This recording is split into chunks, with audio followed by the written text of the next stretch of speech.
జరిగింది. అక్కడికి జాగ్రత్తగా తీసుకొని రావటం, అక్కడ ఆ డిజిగ్నేటెడ్ స్ట్రాంగ్ రూమ్‌లో ఒక్కొక్క రూమ్‌లో అసెంబ్లీకి, పార్లమెంట్‌కి పెట్టాము. అందులో డిపాజిట్ చేసిన తర్వాత మార్నింగ్ అబ్జర్వర్ స్క్రూటినీ చేస్తారు. ఆర్ఓస్ తోటి in presence of candidates. So, scrutiny అయిపోయిన తర్వాత కంప్లీట్‌గా ఈ ఈ ప్రక్రియ అన్నది ముగుస్తుందనమాట.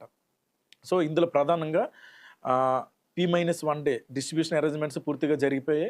పోల్ డే రోజు జరగాల్సిన ఏర్పాట్లు కూడా అన్నీ జరుగుతున్నాయి. పోలింగ్ ఆఫీస్ వెళ్ళాక ఇంకా డీటెయిల్డ్‌గా వాళ్ళు చూస్తారు.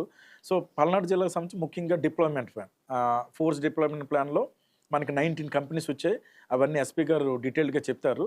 సో, సుమారు 4000 పైచీలకు మొత్తం మనకి ఈ సిబ్బంది అన్నది రావడం జరిగింది. సో, వీళ్ళందరినీ కూడా అక్కడున్న nature of the polling station and polling station location బట్టి ఒక హోమ్ గార్డ్, పోలీస్ కానిస్టేబుల్ నుంచి ఏఎస్ఐ, ఎస్హెచ్ఓ వరకు కూడా వేయటం జరిగిందనమాట.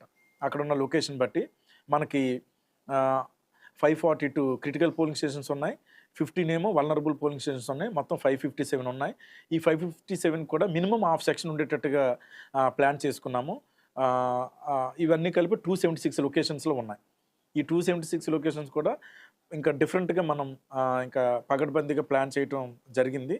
సో, మిగిలిన దగ్గర కూడా ఎక్కడైతే మనం హోమ్ గార్డ్ గానీ, కానిస్టేబుల్ గానీ పెడతామో అక్కడ ఎస్పీ గారి ఆలోచనతో మనం ఎన్‌సీసీ ఆర్ ఎన్ఎస్ఎస్ ఎవరైతే ఫెసిలిటేటర్ ఉన్నారో, సో, వాళ్ళు అబోవ్ 18 ఇయర్స్ వాళ్ళకి కూడా క్యూ మేనేజ్మెంట్ కోసం కానీ, అక్కడ ఉన్న కానిస్టేబుల్‌కి సపోర్ట్ చేయడం కోసం కానీ వాళ్ళని కూడా నియమించడం జరిగిందనమాట. వీళ్ళు సుమారు ఒక 350 మంది వరకు ఉన్నారు.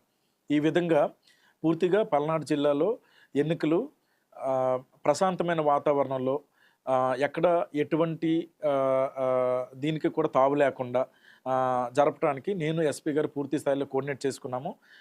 ప్రజలందరూ గమనించాల్సింది ఏంటంటే, పోల్ డే రోజున అందరికీ కూడా పోలింగ్ స్టేషన్‌లో ఇది వేసవికాలం కాబట్టి టెంపరేచర్ అన్నది ఎక్కువ ఉంది, ఎండ తీవ్రత ఎక్కువ ఉంది కాబట్టి అందరికీ కూడా షేడ్ ఏర్పాటు చేయడం జరుగుతుంది.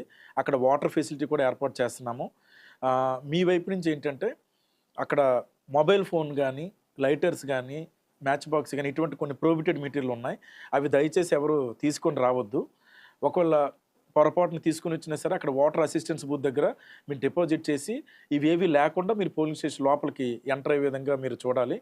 ఇంకా మన జిల్లాలో ప్రధానంగా చెప్పుకోవాల్సిన web casting. So, web casting సంబంధించి మాచర్ల, గురజాల, వినుకొండ, పెదకూరపాడు 100% చేసాం. అక్కడ ఉన్న అన్ని పోలింగ్ స్టేషన్‌లో కూడా చేశాము.